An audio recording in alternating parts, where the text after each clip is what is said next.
Yeah, we're live. Excellent. All right. Welcome all. I'm Cheryl Kagan, very proud to be the Senator for Gaithersburg and Rockville and the chair of an awesome work group figuring out how we can best support our 911 specialists, the courageous women and men under the headset who save lives and property every day.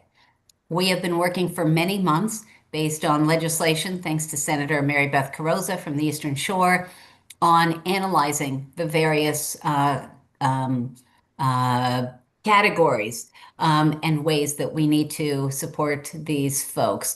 Before we get started, let's do quick introductions. Senator, why don't you kick us off? First name, last name, and any affiliation for everybody else. Go ahead. Senator Mary Beth Carrozza, District 38, Maryland's Coast. Delegate Riley. Delegate Teresa Riley, Harford and Cecil and Eastern Shore, basically Harford and Cecil County. All right, Sharif. My apologies, Sharif Thomas, 911 specialist from Montgomery County and the 911 board. Thank you, Cecilia. Cecilia Warren, Department of Disabilities, representing the 911 Board. Captain. Good afternoon, Captain Robert Stevenson, City of Bowie Police Department. Bryant. Brian Mitchell, Dorchester County Communications Division Deputy Director. Thank you, Nathan. Hi, Nathan Cooney, HR recruiter for Harford County, Maryland. Tamra. Good afternoon, Tamara Haney, Communications Battalion Chief at Harford County. On duty as always. Stacy. Good afternoon, Stacy Norton, Human Resources Director for Worcester County Government. Randy. Good afternoon, Randy Linthicum, MIMS, Maryland State EMS. Thank you. Major. In your car. Stay safe. Can you unmute and just say hi? Nope. If you can't do that safely, please don't do it. We'll come back to you. Major Ton Gregory is with us, and the 911 board meeting just ended. And so actually, yeah. So looks like the major is in the car. Someone just joined as a phone number. I don't ever let people in a Zoom room without a name. So could you please identify yourself so that staff can rename you? Hi, it's Ashley Bergen. I'm also en route from the 911 board meeting. So perfect. DLS, could you please rename Ashley Bergen? That would be great. Thank you. Molly. Oh, sorry. Wait. Catherine. Hi, good afternoon. Catherine Call, 911 specialist with Frederick County. Yay. All right. Now, Molly. Hi, everyone. Molly O'Hara. I'm with Senator Mary Beth Carrozza, her Annapolis Chief of Staff and Legislative Director. Thank you. Matthew. Hello, I'm Matthew Jeweler. I'm Senator Kagan's Chief of Staff. Abril. Hi, everyone. My name is Abril Hunter, and I'm Senator Kagan's legislative aide. Yay. Denise, welcome. Riley, American Federation of Teachers. Okay, and our amazing DLS staff, starting with Arnold. Good afternoon, everyone. My name is Arnold Daja. I'm a policy analyst at the Department of Legislative Services. Excellent. David? Hello, David Probert. I'm a budget analyst here at the department. Yay. Davin? I am David Brownell. I'm a legislative assistant in the Department of Legislative Services. I am so sorry. I keep mispronouncing you. I haven't gotten that yet. Delegate Woods. Good afternoon, everyone. Delegate Jamila Woods, Legislative District 26 in the Maryland General Assembly. All right. Did I Randy, did I do you? Did I miss you? No, you got me. I thought I got you. Okay. I think I've gotten everybody. Are we good? Okay. So what we're going to do is the quick overview of what we're going to accomplish today. I'm going to do that, and then we're going to dive in. I just finished chairing the statewide 311 Zoom, so my head is like all in on that right now. Let me start by saying thank you to every single person in this room. With your support, assistance, wisdom, guidance, we have come so far in this exploration of how we can support our 911 specialists. And the time is running close. So we've been meeting just once a month. So we are in September now. We're going to have an October meeting. If you have not responded to the doodle indicating your availability, could you please take a moment and do that now? I would like by the end of this call for us to be able to announce the date and time of our next meeting. So if you could do that really quickly, that would be fantastic. We want to try to accommodate as many people's schedules as possible. We have a report that is due to the governor and the General Assembly not later than December 1. November is a lot of different things from local election day to Thanksgiving and all that. So we really, Arnold has started crafting the framework, kind of the skeleton of a report. But after this meeting, we're going to start really fleshing that out. And you will get a report, a draft report with support from David and Davin and others, and it will then be sent to everybody for feedback. At our October meeting, we're going to do deep dive and be reviewing all the details. We will vote on it. In November, we will finalize and then submit to the governor. Any questions about the process or timetable? Arnold, would you say that any differently, or is there anything you want to supplement? Perfect.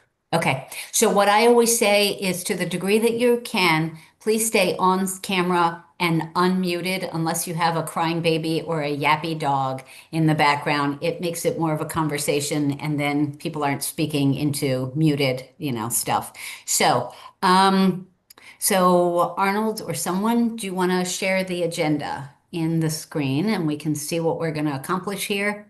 So we've done our introductions and opening remarks, and I am going to read this because not everyone in the Zoom room or anyone watching has the capacity to read if they're driving or have disabilities. So I'm going to do that very quickly.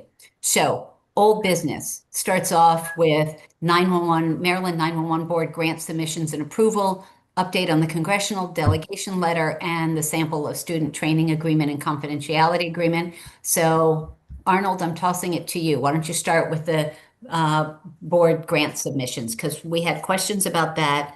Are people getting money from the 911 board for some of the things that concerns this group? And you have information on that. Yes, we heard back from Dr. Collins, and we have a list of some grants that are relevant to our work group.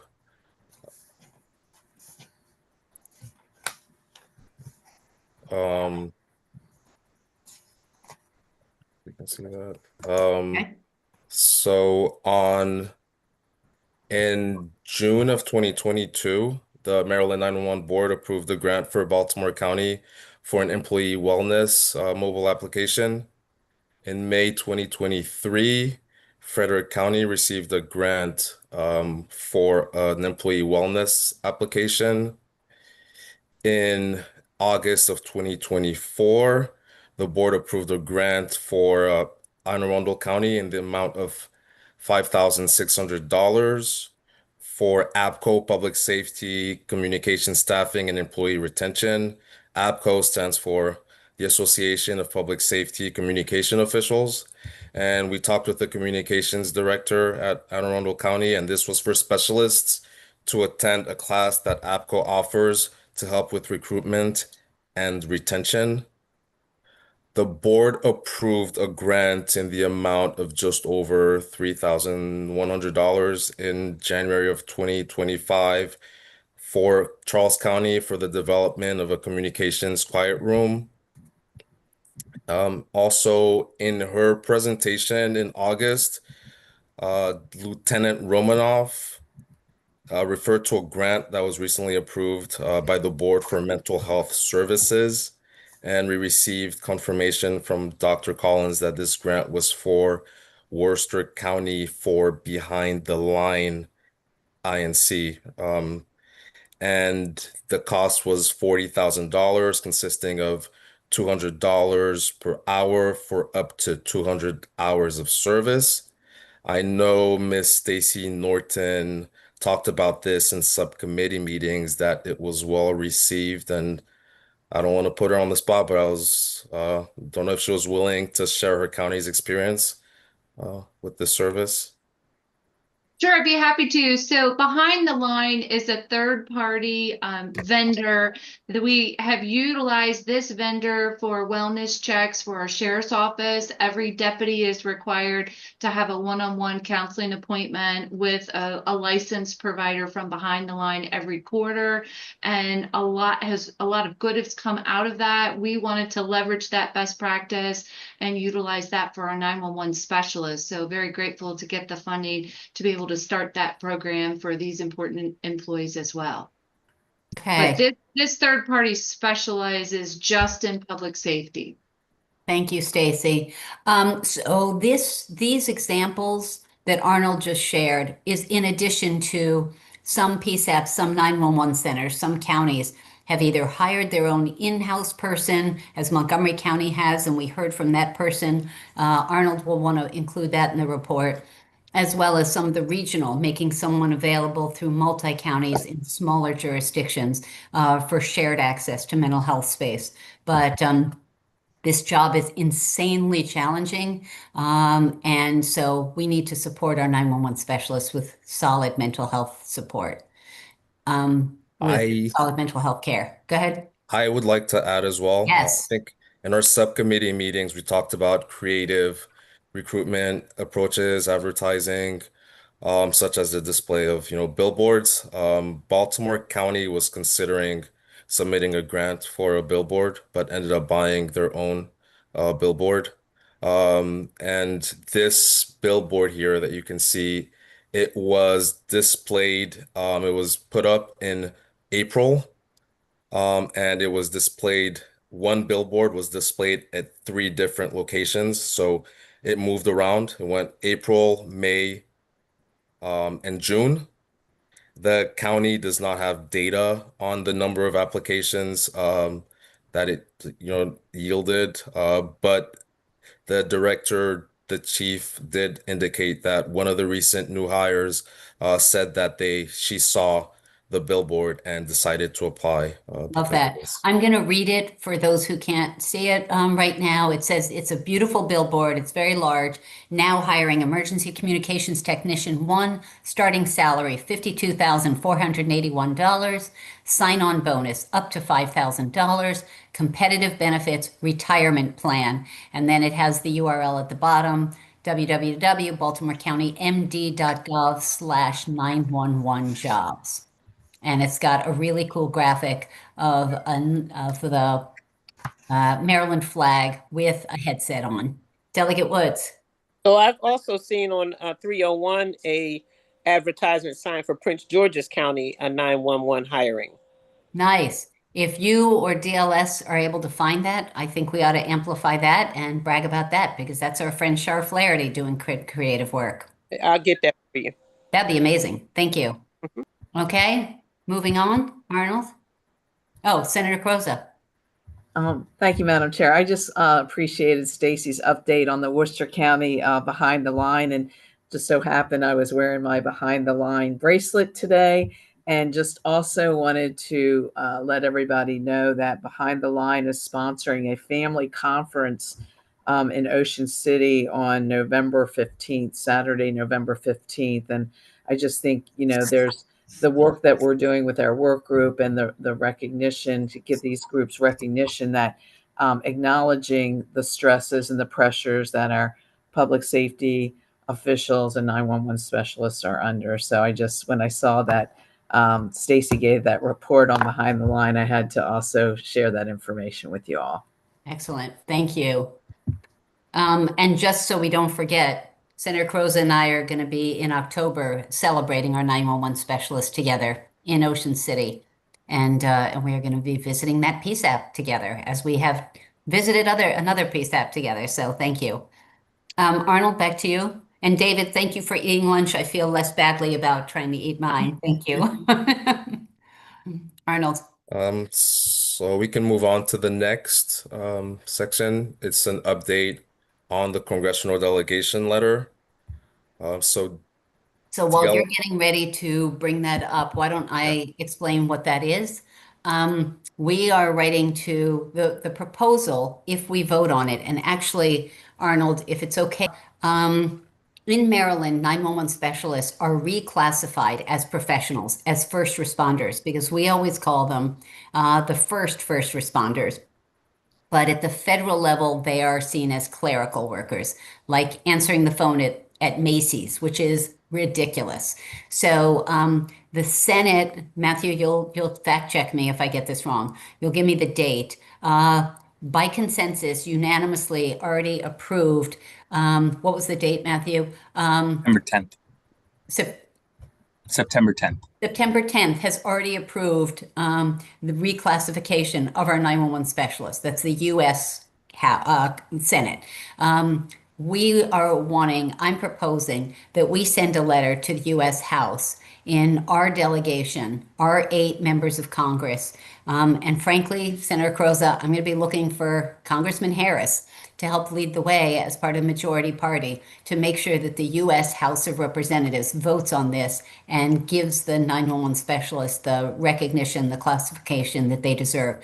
Without that, we can't do what we want to do on increasing their retirement benefits. So it's the first step, number one. Number two, I just want to announce here that I have had more than one conversation with Chair Waldstreicher of the Joint Committee on Federal Relations. We have a meeting next week, which is why I'm pushing for us to discuss, review, and hopefully approve of the letter. I have asked whether the Joint Committee on Federal Relations would also send a letter on behalf of that committee to the delegation, asking them to approve this. So that's why it's time sensitive. They would send a separate letter. So this work group, on behalf of this work group, would send a letter that each of us can try to amplify in whatever ways we want to or can. Delegate Woods, Delegate Riley, Senator Carozza, and I, but anyone on this call or anyone watching this would be encouraged to share with their own members of Congress so that we can try to get a vote on that in a short-term manner. Arnold, are you ready to share the letter, the draft? Yes, but we want to note the distinction between the reclassification and the change that needs to be made within the Internal Revenue Code. So those are two, it's a two-pronged event. But So what we're asking for right now is reclassification, because that's, Matthew, yes, that's what the Senate voted on. Yes. So we're just proposing that. We just want the House to do what the Senate has already done. We can go back and talk to them about another thing another time, but let's start with the low-hanging fruit, which I think shouldn't be controversial. okay, this letter is our longer letter, but we'll make changes to it. But Okay, well then we're not going to be able to vote on it if it's okay. So number one would go away. It's only number 2 and number 3. So if you take out, do you have the ability right now to take out number 1? yes, I should have the ability to do Okay, so. and then I'm going to read it again for the benefit of those. Cecilia, have you been able to read this letter yet? I don't believe so. Okay, No, Arnold, can you just put it up and then I will make a motion to delete number 1 and I won't read number 1. I'm just going to read it really fast. Senator Carozza, is it related to this letter? Yes, I just want a clarification. Obviously, when our sub committee focused on what we would need to do at the federal level in order for jurisdictions to be even able to offer LEOPS, that's where the number 1 came. Yes. But it was also my understanding, and that's why I want to make sure, and I really appreciate Arnold, spending time and the team, that my understanding was that was also tied to the tax classification. So can we, let's hold on that, Senator Carozza. I just want to do the easy thing and not go into the confusing parts yet. Is that okay with you? Okay, I just wanted, all I was trying to do is clarify if the Internal Revenue Code change that we were making in 1 is also tied to what we're doing in number 2. 2 and 3 are completely separate, and that's what the Senate has already done. So Arnold, can you?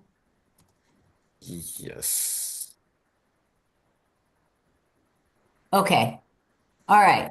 Dear esteemed members of the Maryland's congressional delegation, we are writing on behalf of I'm going to read really fast. Cecilia, tell me if you need me to slow down. Others, I suspect that you are able to glance through it yourself. We are writing on behalf of the Maryland 911 Specialist Recruitment and Retention Workgroup and in strong support of the 911 specialists in our state or of the state. 2, number 1, urge your support and advocacy for passage of, and it's Senate Bill 725 and House Bill 637, which would reclassify public safety telecommunicators, including 911 specialists, as a protective service occupation, parentheses, rather than an office and administrative support occupation for statistical purposes. And number 2, encourage you to join the Next Gen 911 Caucus if you are not already a member. And many Maryland legislators, federal legislators already are. New paragraph, 911 specialists are the critical first line of communication for emergency services. The relentlessness of the call volume and exposure to traumatic calls, often without receiving closure, makes them prone to post-traumatic stress disorder and burnout. The stress and demand of the profession makes it difficult for our 911 centers to recruit and retain 911 specialists. I'm just going to zoom through this a little. Our work group has been working on these challenges, recruitment, retention, blah, blah, blah. So the next section, reclassification, blah, blah, in recognition of their knowledge, skills, and critical role in emergency response, Maryland and a number of other states, I think we can, have reclassified 911 specialists alongside other public safety disciplines and made them eligible for certain tax credits and benefits. New paragraph, in Congress, and then this bill passed the Senate unanimous consent September 10, 2025, requires the Office of Management and Budget to categorize the public safety telecommunicators as a protective service, blah, blah, blah, blah, blah, blah, blah, blah, blah. They are currently classified as administrative support. These bills would include findings that, quote, classifying public safety telecommunicators blah, blah, would correct an inaccurate representation, recognize these professionals for the life-saving work they perform, and better align with related classification systems. We urge your support and advocacy for this legislation. The next section talks about the 911 caucus. It is bipartisan, bicameral, dedicated to 911 emergency issues. It's la, la, la, la, la, la. Moving on down. Contact information. Thank you very much for your consideration of these items. If our work group can provide any further information, please reach out to us or to our work group's real lead staff, Arnold Aja, and then it lists me and Senator Carrozza. I think we should include the 2 delegates as well. And then it's got a CC to 1 million people. So thank you, Arnold, for that. What else? What thoughts? Is there a motion to approve this letter, or are there edits? Are there amendments? I move to approve the letter with the applicable amendments. Thank you, Thomas will second. Thank you, Thomas. Okay. Any debate? Any amendments? Any questions? Cecilia, did I go through it too fast? Are you good? Oh, no, I'm used to listening to Jaws read very, very fast. So I thought Okay. that you make a great reader. Okay, cool. Seeing no questions, comments, amendments. I'm going to call the question. All those in favor of this letter being finalized and A, sent to our congressional delegation on behalf of this group, and B, shared with the Joint Committee on Federal Relations for them to use as a starting point for a different letter. All those in favor say aye. Aye. Aye. All those opposed say nay. All those abstaining say abstain.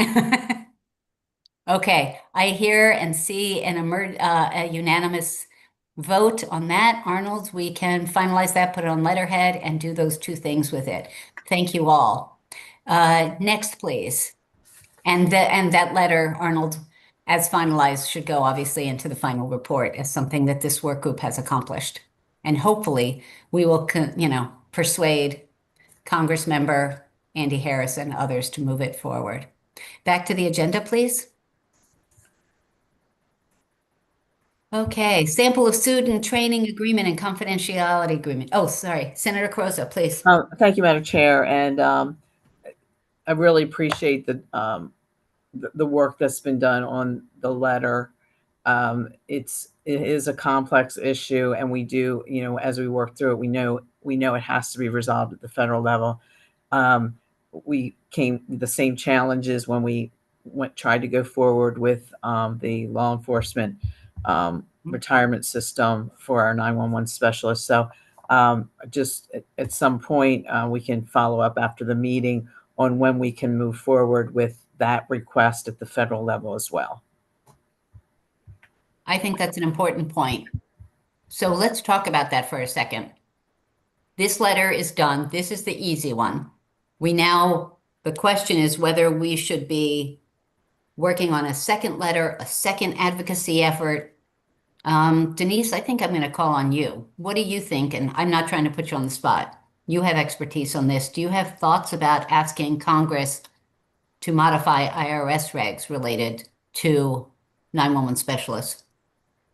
Oh, you can. I've been trying to get them to make changes for a long time on other regulations, and it just has not been happening.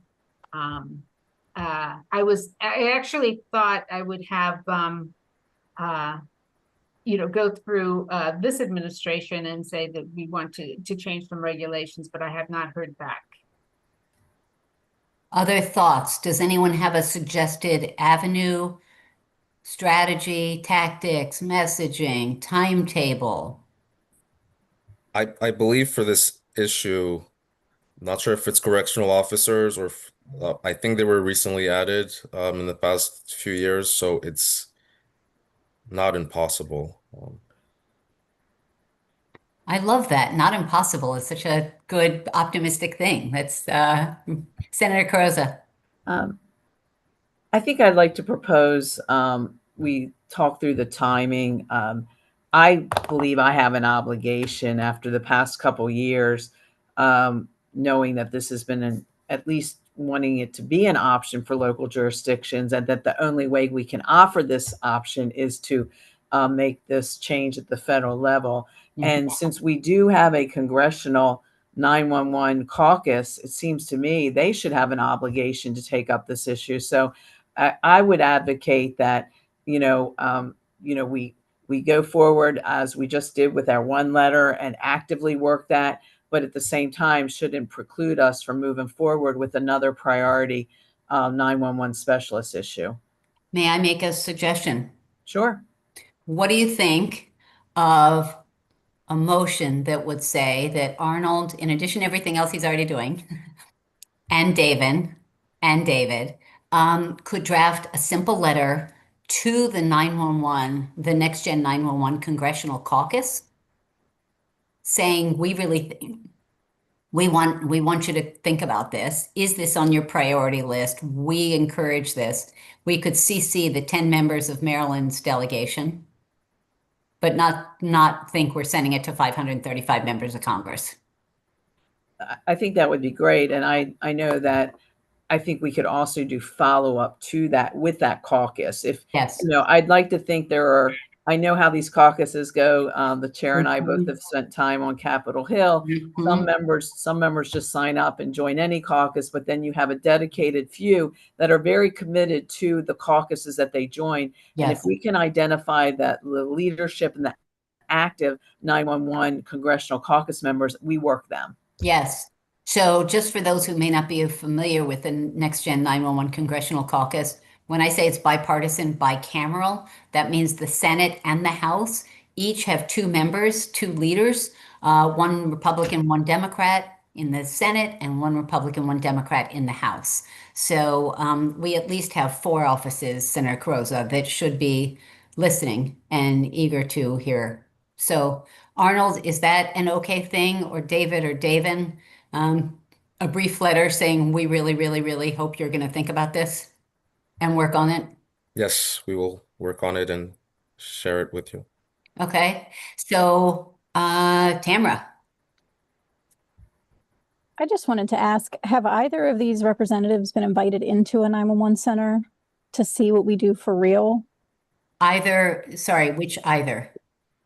Just anybody who has and I'm sorry that I'm ignorant to the congressional process, but anybody who's in a decision-making seat, you said about Andy Harris and things like that.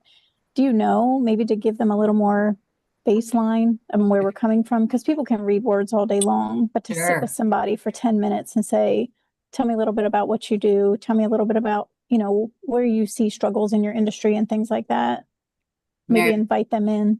Senator Carozza, what do you think? Do you know, first, do you know whether Congressman Harris has ever been? And two, would you think about inviting him maybe when we go in October? Or a representative from his office, Or a given the representative. congressional schedule. I mean, these members of Congress, as the chair knows, they do multiple visits in their district over the years.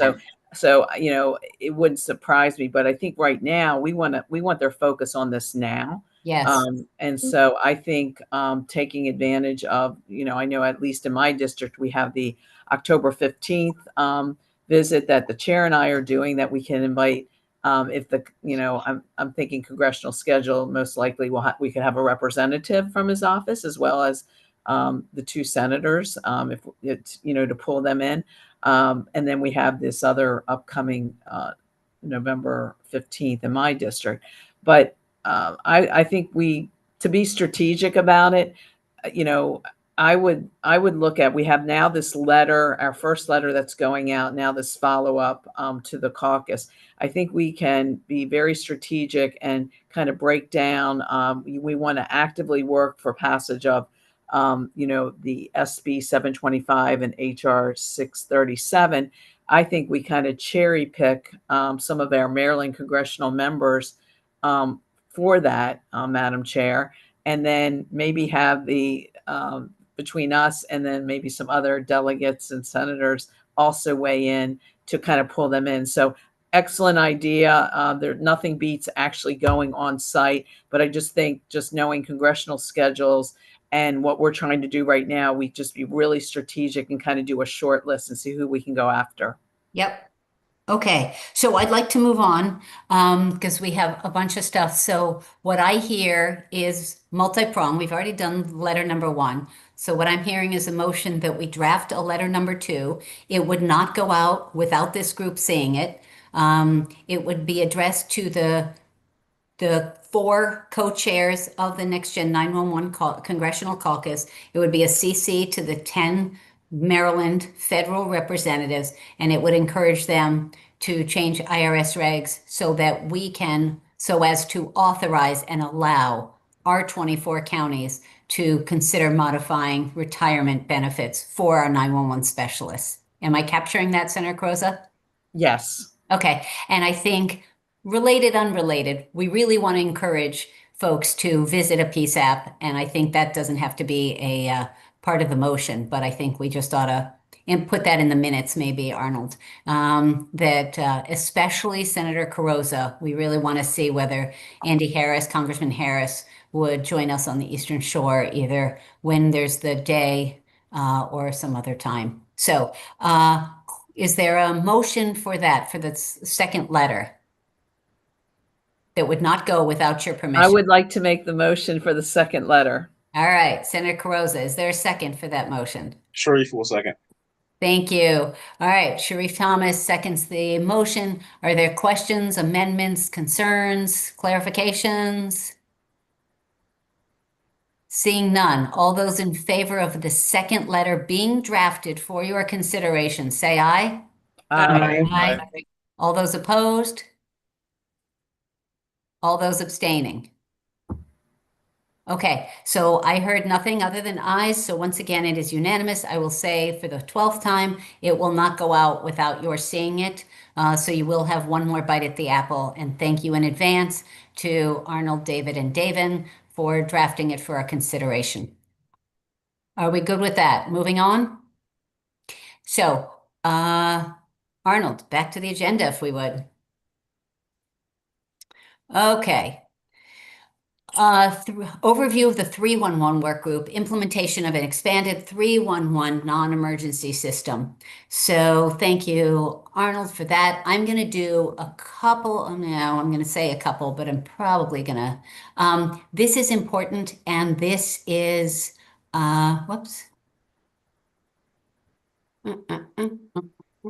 Okay. I want you guys to be aware of what else is coming down the pike here. 311 is for non-emergency calls. The reality, Delegate Riley, before I start? Yes, I think we skipped C.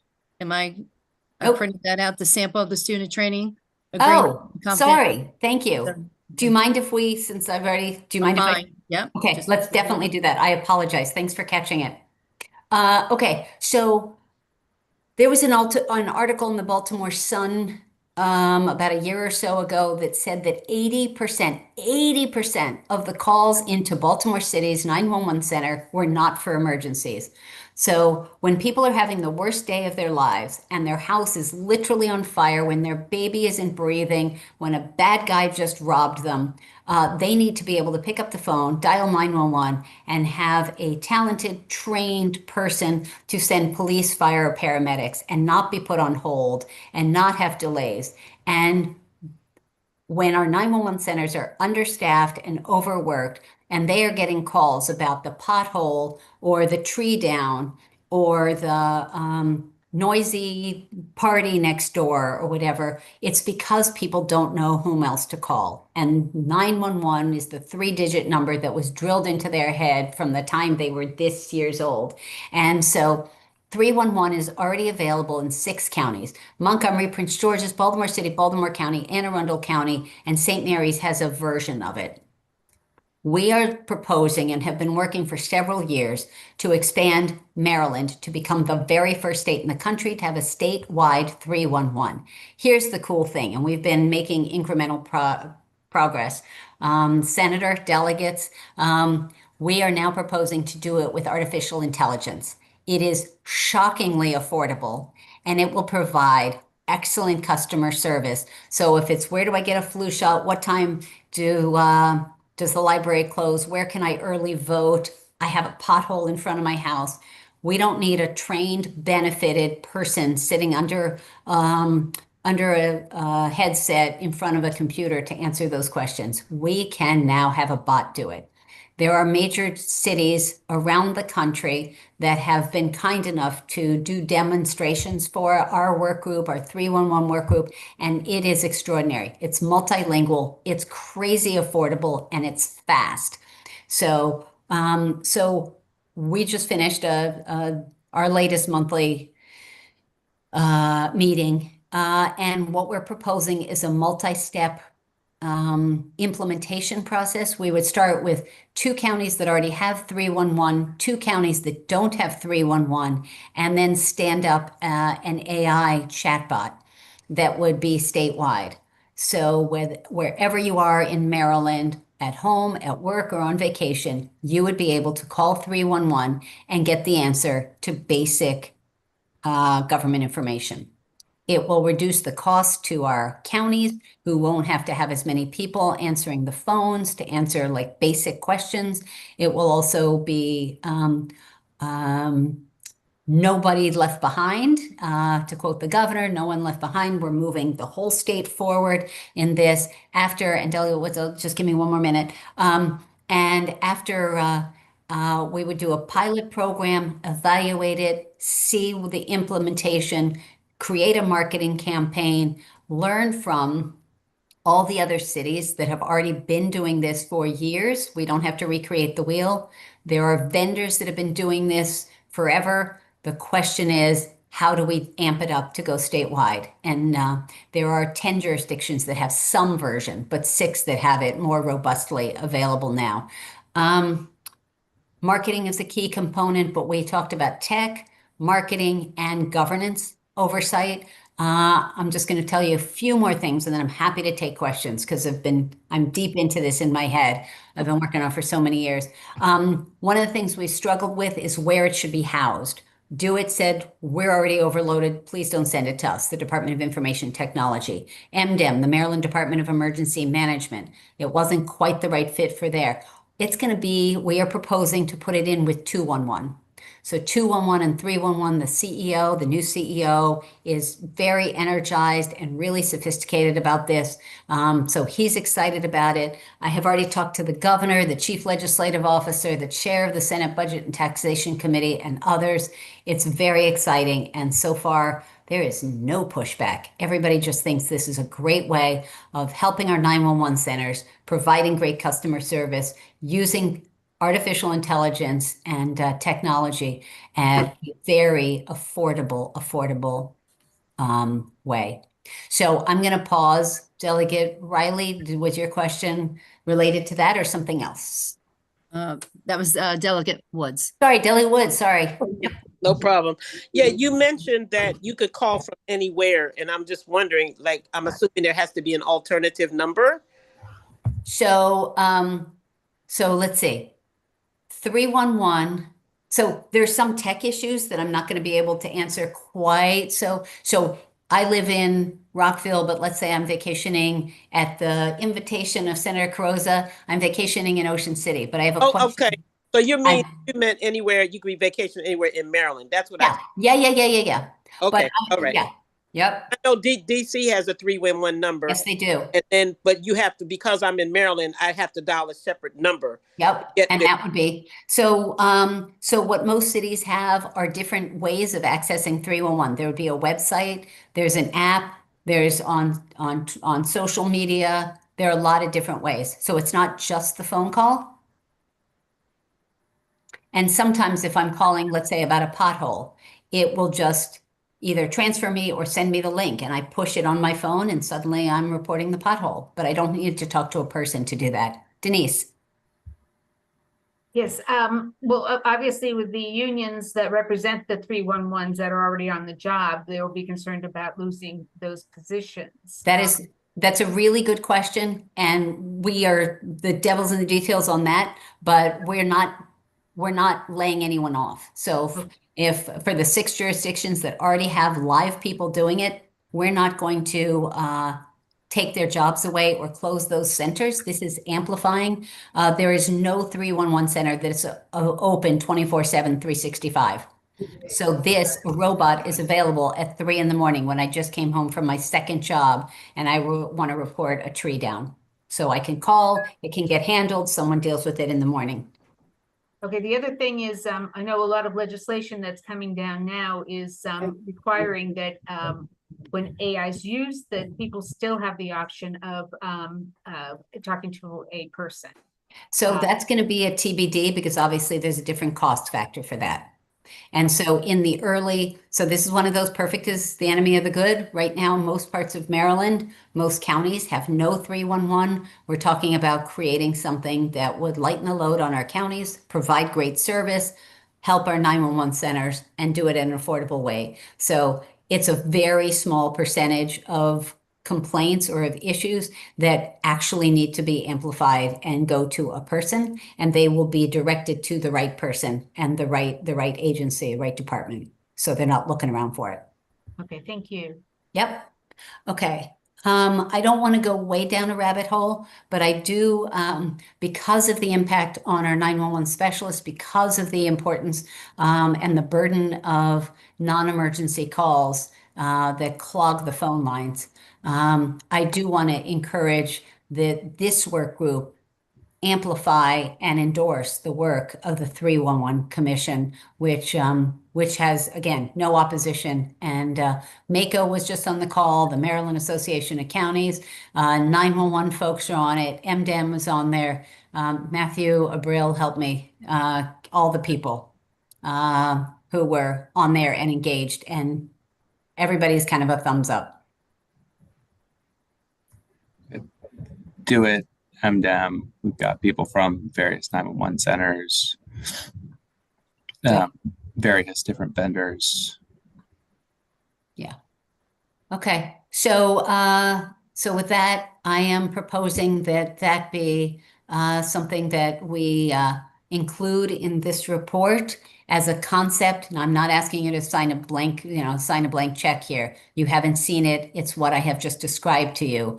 But I'll make the motion that we share with you all the kind of, we can do the whole report, draft report, or just the high level. It's up to you guys. We have an extra month for this report. The 911 report isn't due until December 1st. The 311 is due November 1st. So I'm going to propose that we consider it, and if you guys agree, that we include a thumbs up on the recommendation for a phased in 311 system as a way of helping our 911 centers. Thoughts, concepts, questions? Madam Chair. Tamara, please, and then Senator Croza. I was just going to offer that even if it's a situation where the AI takes care of the calls, and then if somebody says either they're not satisfied with the information they received or they prefer to speak to a human, we'll probably still cut out 90% of those calls that we're taking every day now. So even just that small relief would be monumental for us. Helpful. Thank you, Tamara. Senator Croza. And this is more just for clarification. And you kind of walked us through, the system and I know this has been going on for years, and we're at this point where I guess to take 311 to the next level, it needs obviously the infrastructure. Mm-hmm. And the infrastructure we're saying is going to be implemented by 211, or that would be is that what I thought you said? Where it's going to be and then it would be, just if anybody were to ask about cost. I mean, I understand the whole thing about taking this off of 911, but I'm trying to better understand that linkage with 211. Excellent questions. Thank you, Senator. So first off, it needed a place to sit. It needed an office. We didn't want to create a new piece of bureaucracy that was 311 as an independent agency. We didn't think we needed to do that. So it just needed a place. And so the CEO of 211 was happy to kind of partner and make it 211 and 311. He's got the experience and the capacity, but someone needs to help facilitate the request for proposals, helping to to collaborate with the vendor once that vendor is chosen. It just needs a person or people who are helping make sure that the trains run on time. They would be governed by an oversight board, which would be similar to the 211 board, the 911 board. There are a bunch of oversight boards, and we would populate that with government and general public, people who would oversee it. In terms of the cost, Senator Croza, thank you for asking that. Let me just say that I asked Senator Paul Quarterman, a Republican from Washington County, where they do not have 311 right now. I asked Senator Quarterman to join me on this work group, and he has totally engaged. I also asked him to be chair of the governance and finance sort of subcommittee. And I figure if a Republican from Washington County that doesn't have 311, who's on the Budget and Taxation Committee, and if he's for it, then we're going to be able to move this forward. And he's all in. So I don't want to speak for him. He's not in this room right now, but he's enthusiastic, as am I. We got the city and county of Denver, and obviously that's not a state. The city and county of Denver, though, it's how many, somebody pull up what the population of the city and county of Denver is. It's big. When they launched this, and this was many years ago, and things have gotten less expensive as population as competition has increased, they spent $200 and something thousand to launch their 311. They just wrote the check for either literally or figuratively. Okay, about $750,000 in the city only. Matthew, I was looking city and county. They do both. They just wrote their check for 1 year of service, and it was $76,000. So an early estimate that someone gave to us was $400 and something thousand for the entire state of Maryland. So less than $500,000. And so Senator Quarterman and I said, okay, even if that's crazy too low, double it, triple it, quadruple it. we are still talking about less than $2 million for a statewide customer service system. That's incredibly exciting and affordable, even in hard times. And it will save the county's money, and it will help our 911 centers. That's a great report and update. My last question is, and it's more just kind of the mystique of AI. And, I kind of heard that, it's going to be non-emergency where you can, have AI take that. Is there some type of guardrail or safety that if it somehow that if it's beyond that, if they would be directed if they needed assistance? In other words, yes. So I'm gonna sort of cut you off because I don't want to hijack this meeting, which is 911. It is certainly first cousin to 911, but I don't want to. So bottom line is people will get a lot of help. There are, as Tamara just said, there are a lot of really easy questions that can be answered by a robot. And it's not going to be, okay, here's something I've learned. And again, I just said I'm not going down a rabbit hole here or hijacking this meeting. Generative AI, I have learned, is the robot looking in all the places. So if I say, where can I get a flu shot in Montgomery County? It will not send back, flu shots could kill you. Okay, so it's not going into every nook and cranny of crazy stuff. It will just say, here's where you can get it. Here are the locations. And it would be pulling from curated sites, government sites that we have approved. And so that information is going to be really helpful and timely and simple. If at some point they're stuck, the person would be given a link or a phone number or something. And so Matthew or Brill, is there one sentence you want to add to this? Okay.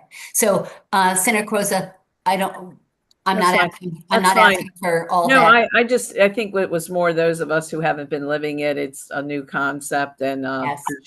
appreciate the update. And this is going to take the load off of our 911 specialists and saves money in the long run. It sounds like a win-win. Exactly. So the plan, Arnold, would be for us to bring back the revised report for everybody to review. And then I am hoping that this group, because of how great it's going to be for our 911 folks, that will endorse it and just give a thumbs up. I'm not expecting that this group all becomes AI or 311 specialists. But I do think that there's benefit to your being aware of it and hopefully endorsing the findings. If there are no other questions on that, thank you for the indulgence. I do think it's important. So Arnold, back to you, please.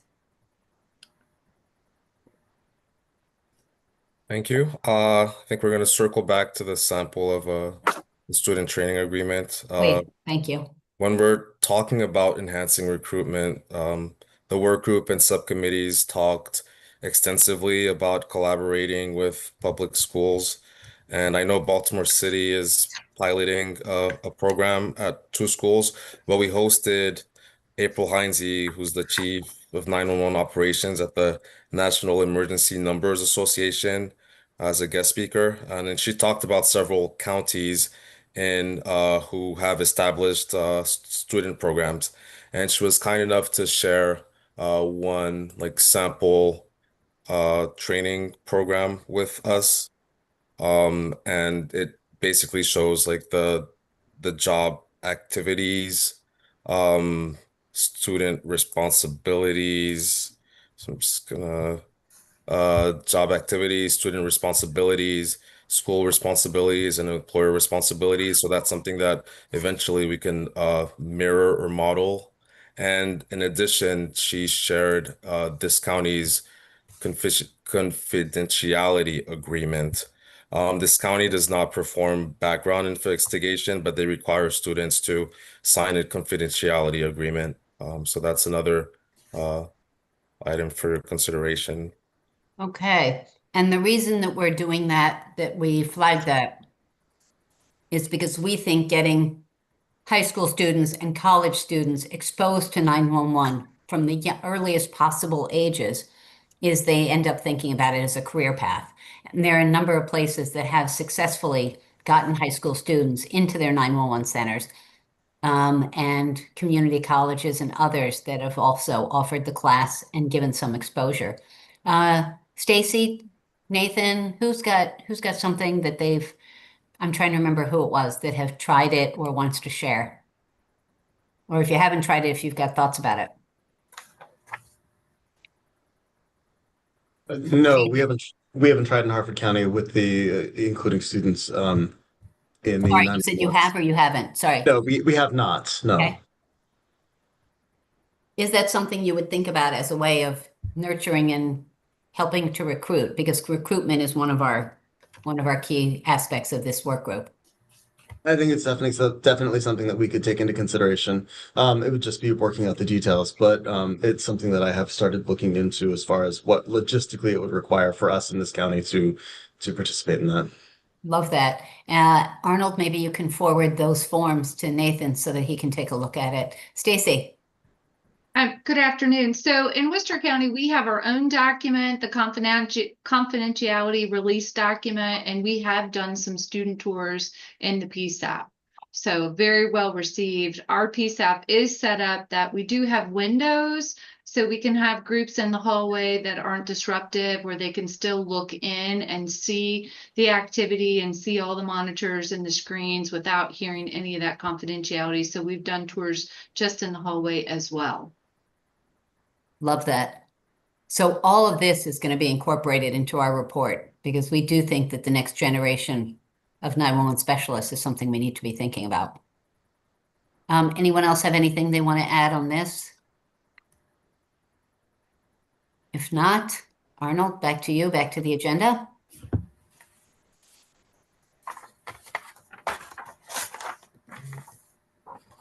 We're at number 4. If we like to share some of the preliminary recommendations and best practices that the work group has discussed for your consideration.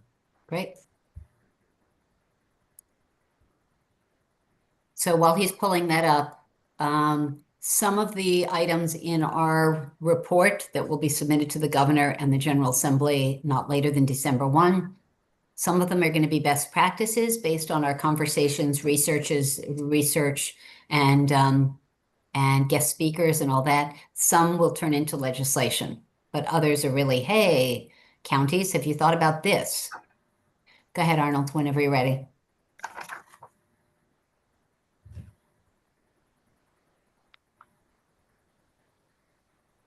Okay, I'm going to read this. Arnold is a nicer reader than I am, but I'm going to read it fast if that's all right.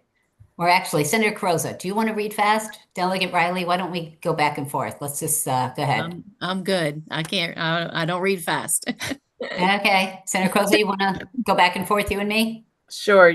Just recommendation number 1. I'm on recommendations best practices. Recommendation number 1, advertise the profession as a rewarding career path. PSAP should employ job advertising that builds up the 911 specialist profession as a rewarding career path. Recommendation number 2, adapt recruitment strategies to social media platforms. PSAP should adapt their recruitment strategies to platforms where potential applicants are active, including buying sponsored ads on social media platforms and making short videos in which 911 specialists share personal anecdotes and give a, quote, day in the life perspective. Recommendation number 3, partner with the Department of Service and Civic Innovation. PSAP should partner with the Department of Service and Civic Innovation to serve as host sites for the Maryland Corps Service Year option as part of the 26-27 class and future cohorts. Recommendation number 4, collaborate with high schools. PSAP should collaborate. Arnold, we're going to want to unredundant some of this. Should collaborate with high schools through the creation of programs and internships where students are taught how to take calls and dispatch with a view towards securing employment upon graduation. Recommendation number 5, partner with community colleges. I'll put a plug in for Warwick. Community colleges in partnership with PSAP should create and offer a basic emergency telecommunicator course with the goal of preparing students for careers as 911 specialists. Recommendation number 6, use artificial intelligence for efficiencies. PSAP should invest in AI systems to triage non-emergency calls to 1, reduce call volume, 2, free up 911 specialists for critical tasks, and 3, relieves pressure on 311. God, I said that. I swear to God, I did. Relieve pressure on specialists. Recommendation number 7, allow for alternatives to driver's license requirements. PSAP should be flexible regarding requiring a driver's license as a condition of employment, as driving is not an essential function of the job. Having this as a requirement can be a barrier to employment for candidates with disabilities or otherwise good candidates. Instead, PSAP should confirm access to reliable transportation. Okay, Arnold, next. Oh, are we going to discuss the recommendations before we go to best practices? Yeah. Okay, So, so we can do a break. Arnold, it was those 7? Was there any more? Yes, those are the recommendations. Okay. So did anyone have questions or concerns about any of those? Yes, Senator Carosa, please. Thank you, Madam Chair. Mine wasn't Should so we put much. should we put the sheet back up so everybody has easy access to see it or review it again? Or are we good? Okay, Arnold, if there are specific questions, you can pop it back up. So I'm in the area of collaborate with high schools and partner with community colleges. And I thought I should have thought of this earlier, but I want to put it out for the whole group, and I'm willing to do some run it down and work with do the follow-up.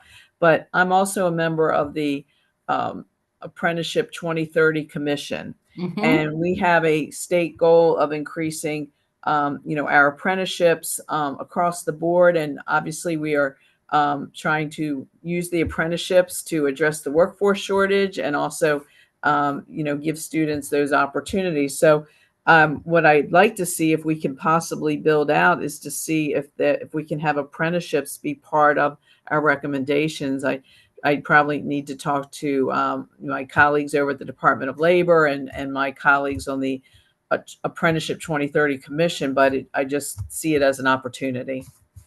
Why don't you explore something, come up with some suggested language, and then this group can take a look? So what we've got right now are high schools, colleges, the service year option, and so then one more would be adding apprenticeships. Does anyone have any objection, thinks that's a terrible idea, and Senator Carosa shouldn't take the time to look at it? There was some, none? Oh, sorry, Arnold. No, there was some discussion from Cecilia, Ms. Warren, about the American Jobs Center as a resource. Cecilia, you want to talk about that? Yes, I think this came up when we were initially starting to meet, but the American Job Centers, they really seem to work with people who are between careers, who are trying to, get started in another career rapidly. And so, and they do pay for the training if it isn't a career field that is, in demand and that is underserved.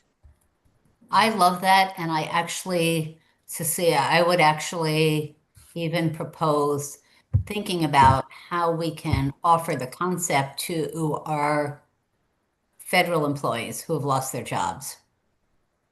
It could be a great second career or third career, whether they left willingly or unwillingly. It could be an option for recruiting good professionals. What do you think of that? Is that something you would consider adding to what you just proposed? Yes, absolutely. And another nice element of the job centers is that they have people trying to recruit almost on your behalf. They want to place people into careers. So they're very invested, in that. And it's certainly, as hard as Maryland's been hit with the federal workforce, it's been dramatic. So I think this would be a nice option. I like it. Does anyone have any problems with our investigating that and Arnold and others considering bringing that back as another recommendation? Seeing none, I think we've got 2 more good ideas. Does anyone else have any recommendations that you didn't see on the list for possible recruitment? Randy, you have anything?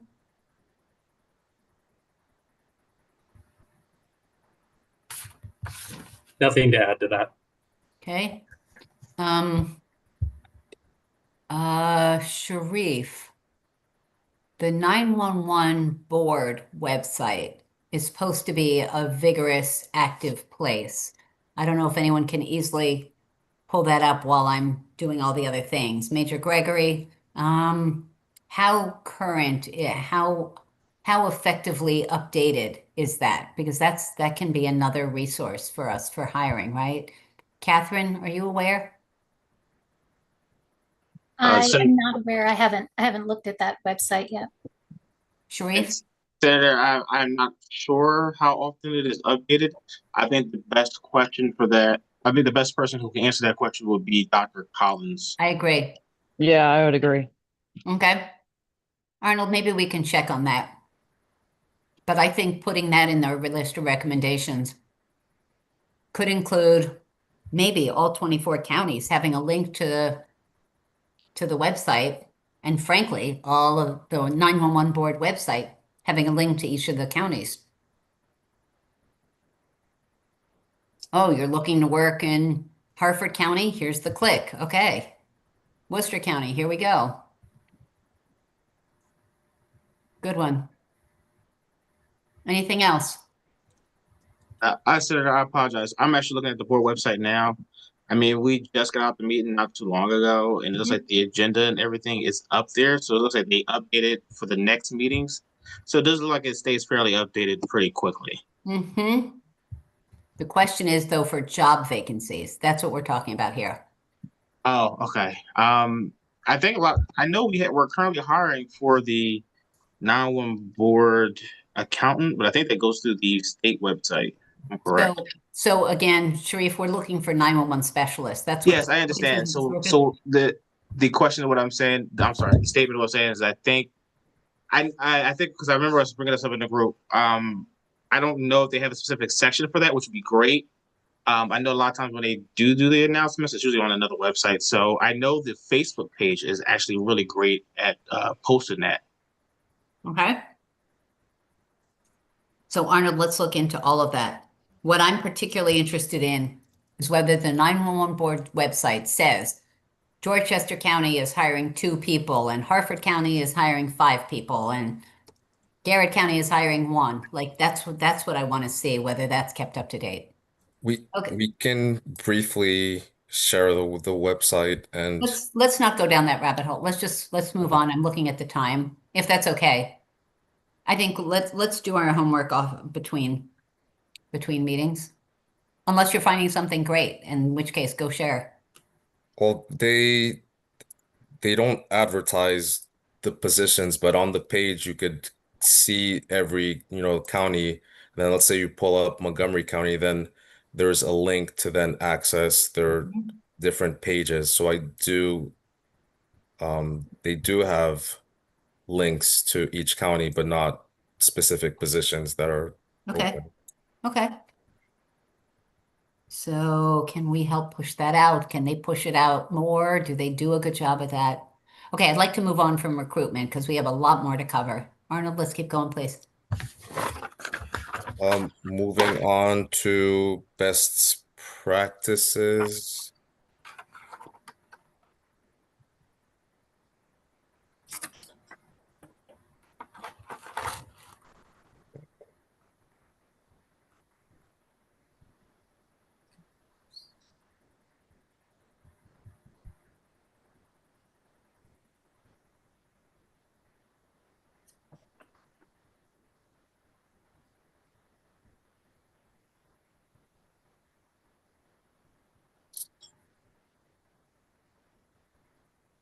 Okay. Senator Kagan, I've already reviewed this, so there's no need for anybody to read it on my behalf. Just wanted to let you know. Thank you, Cecilia. And I don't know if we have anyone driving anymore, so we can just, I'm just going to say shift bidding, vacation planning, on-call service, retention bonus, compensation premium for people who are certified training officers, peer support teams, recognition and appreciation, a dedicated lactation room for nursing moms or nursing people, and a dedicated quiet room for 911 specialists to decompress. Those are on there. Any Does anyone have questions or thoughts about any of these that are on here? Can anyone think of something that should be added as best practices? And I'm going to start by asking, let's see, who am I going to ask? I'm going to ask Catherine. What's missing, or what do you want to amplify? And you are muted. Honestly, I think the list is pretty comprehensive. I don't have anything to add at this time. Okay, Captain, what did you say? I agree with Catherine. I mean, I don't see anything else that immediately jumps into my head that should be added. Okay, Ashley?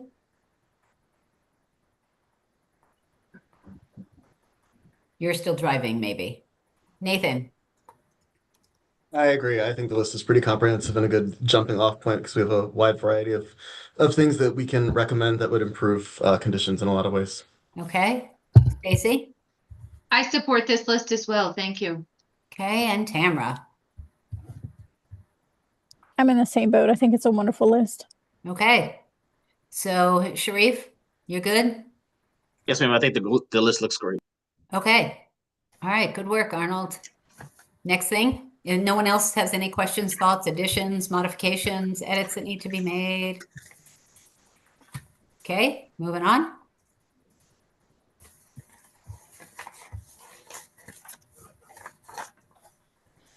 All right, legislation.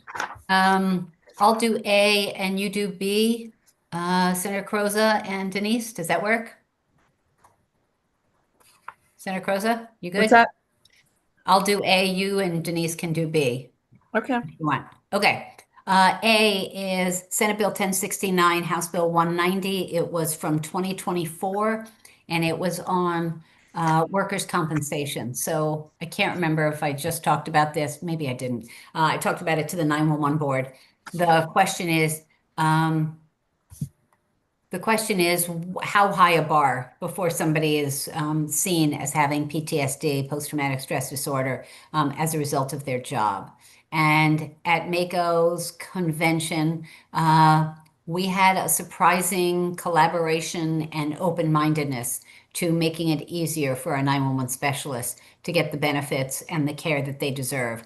I am not expert at this, but we are continuing to have conversations with those who are. Matthew, do you want to add anything based on my notes of the Zoom that I had a week or so ago? I think you've covered everything up to where we are right now. Still waiting to hear back on from them on any of the further research that they've done. So the question is whether we want to bring back legislation. I'm thinking it would not be identical to what we tried before, but it would be smaller, but it would make progress. But we are figuring that out and consulting with those who are expert. Questions, thoughts on that? PTSD, workers' comp? Okay, Senator Croza, tossing it to you. Thank you. Senate Bill 759, sponsored by our chair, Kagan, is the bill that expands eligibility for the public safety employer retirement income subtraction modification, which I believe is $15,000, to include 911 specialists. And the good news about the legislation that has been introduced is that it passed the Senate unanimously in 2025 this past session. And the other good news, and this comes directly out of this work group, and I want to give a shout out to Brian from Dorchester County. He, in talking about this legislation, has raised the visibility that we've had. I know at least Delegate Tom Hutchinson and also Delegate Cherie Sample Hughes have followed up specifically, Bryant, to hear how they can be supportive of our bipartisan efforts here.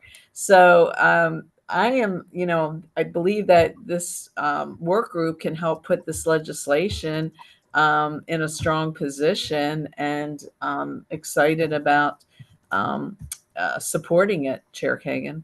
Thank you. So in the Senate, hopefully next year, it's going to be a Kagan-Carozza bill, right? And it already passed unanimously. And in the House, Delegate Vogel is doing it again, and Delegate Feldmark, Delegate Hutchinson, and as you said, I didn't know about Delegate Cherie Sample Hughes. So if we show how bipartisan and obvious this is, we will continue to have those conversations and hopefully get the House to move early. Denise, why don't you amplify briefly what anything you want to add? Well, we were trying to show everybody that the fiscal note was well, in our opinion was a little high because one of the problems that we have is the high turnover, and many people don't have stay on the job long enough to get vested into their pension. So we're hoping to get that adjusted, and also I believe it would have probably gone through the House. They were ready to move it, but they just ran out of time. So Vogel is very enthusiastic about it passing in the House. And I think we are pre-filing it, right, guys? My team? That is what we've talked about, yes. Okay, and I want to thank Denise. We have a bunch of these flyers. I have gone back to several 911 centers, and we'll be bringing these next month to the celebration of 911 specialists. We want to continue to get folks to sign up to engage and contact their legislators. And Bryant, I'm sorry, since you were off camera, I did not call on you earlier, but thank you because Delegate Hutchinson was like, tell me more and how can I be helpful? So you did an excellent job as an advocate. Good work. And Thank you. Chair Kagan, just our delegates, Riley and Woods, just I believe that they would also be could be the co-sponsors on the pre-file on the House side. Love it. Okay. So, Delegate Woods, you're in? And Absolutely. Awesome. And Delegate Riley, you're in? yeah, I think I'm frozen. Can You you are hear me? frozen. All right, Yes, but we hear but your voice. yes. All right. My team, if you can just take notes and let's make sure we get that done correctly and early on as pre-file. So that's it on that, unless there are any questions or comments about that legislation. Arnold, back to you. Moving on to scheduling upcoming full work group meeting. All right. So I had said at the beginning that I'm hopeful that everyone will have done the doodle link. So Arnold, is there an obvious choice or should we circle back as soon as we're off? And yes, Delegate Woods. I didn't see the doodle link. Okay. It was sent out when? Yesterday? Uh, Arnold? y- 2 days yes. ago? Maybe 2 days ago, and then yesterday it was sent out again to Can someone put the link in the chat here? Can we do that? Please. Yes, thank you. Or send, we don't oh, we don't have chat. a chat, but I'll make sure to forward it to the Okay. Please, thank you. Okay, we are going to be done by 4 o'clock today. So let's say at 5 o'clock. So those of you who haven't responded, you got an hour. Just click and tell us when is good for you because I want to make sure everyone has lots of time to get it on their calendar. Is that reasonable? Is that me being too? Okay, 1 hour. Okay, so with that, and the dates that we're looking at, Arnold, why don't you just announce what those dates are really quickly? Because we were pretty compressed as to where we were looking, when we were looking. We're looking at Tuesday, October 14th from 9:30 to 11:30 or 10:30 to 12:30. So again, Tuesday, October 14th from 9:30 in the morning until 11:30 a.m. Tuesday, October 14th from 10:30 a.m. to 12:30 p.m.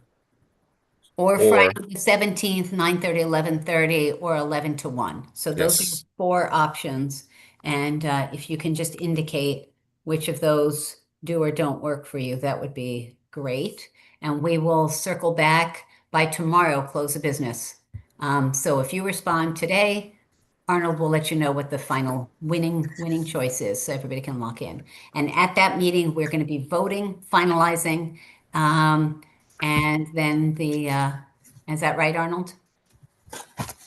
yes, we'll be incorporating the few recommendations we got today, and then yeah, we'll update the new letter, make sure everything. Great. Okay. Super. All right, guys. Anything for good and welfare of this gang here? David and Davin, anything that for the good of DLS that we need, that you need from us? Delegate Woods, Delegate Riley, Senator Croza. All good. I'm Good? good. I'm good. Thank you. Good, thank you. Okay, Delegate Riley, you are still frozen. I know. All That's why I right. want to read. All right. Delegate Croza, Senator Croza, you're good? I am. Thank you. Good meeting. Thank you. Arnold, anything you want to say to start closing us off here? No, thanks everyone for your time. Thank you. I just want to give big shout out to Arnold because Absolutely. he has been working hard on this and he's doing a great job. So there's a long way to go here, but Arnold, David, and Davin are going to help us make magic with this report. So, Yeah. There's a team behind me. I'd like to note everyone at DLS are helping out, so that's good. Awesome. Yay, yay, DLS. We appreciate you all. And we appreciate all of you for being on and being engaged. I was just talking to someone that was saying, I've been on a lot of work groups, but I never see them, or I rarely see them this engaged with people having opinions and chiming in and doing their homework in advance and all that. So props to each of you all. Appreciate that. With Thank you, that, Madam Chair. this meeting is adjourned. Take care. Bye. Thank you. Have a great day. Everybody enjoy your day. Stay safe. Thank you. Bye, bye, bye. See you. Bye-bye.